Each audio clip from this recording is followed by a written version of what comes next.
Hi everyone, কেমন আছো তোমরা? আশা করি সবাই ভালো আছো। আরও একটি নতুন ভিডিও নিয়ে তোমাদের মাঝে চলে আসলাম। দেখো, এমন মনোরম দৃশ্য দেখলে কার না ভালো লাগবে। গরু মাঠে ঘাস খাচ্ছে, আর এটা হচ্ছে পদ্মা নদী।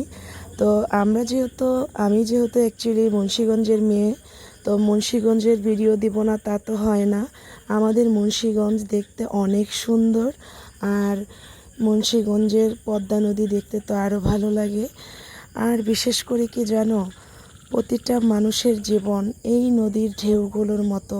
কিছু কিছু বিষাক্ত যেমন প্রাণী আছে, তেমন কিছু মানুষও আছে যে মানুষের জীবনটাকে তছনছ করে ফেলে। এই নদীর ঢেউগুলো বলে দিচ্ছে যে মানুষের জীবনে প্রতিটা অংশে মানুষ কতটা কারো ক্ষতি নিয়ে থাকে। যাক, ওইসব কথা আর নাই বললাম। তো মা আর মেয়েকে নাস্তাটা দিয়ে দিয়েছি। এখন সকালের নাস্তাটা করে আমি আবার কলেজে যাব। তো সকালের ব্রেকফাস্টটা করেছি, দুপুরে রান্নাও করে ফেলেছি। এখন কিছু ফিশ কাবাব বানিয়ে রাখলাম, এগুলো ফ্রোজেন করে রাখবো। এই তো এখন কলেজ থেকে আসার পরের ভিডিও।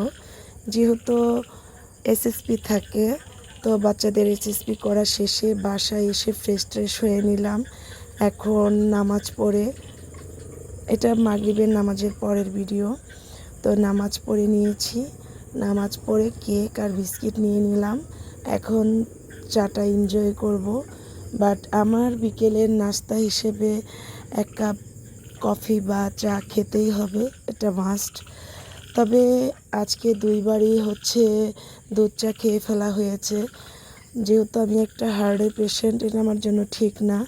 বাট আমি অনেক সচেতন হলেও কিছু কিছু টাইমে খেতে হয়, খাওয়ার ক্রেভিং জাগে। এই তো মা মেয়ে এখন আমরা সবাই নাস্তা করে নেব। তো নাস্তা করার পর রাতের ডিনারটাও তৈরি করে ফেলেছি আমি। আজকে রাতে সিম্পল খাবার ছিল, আলু ভর্তা ছিল আর ফিশ কাবাব ছিল।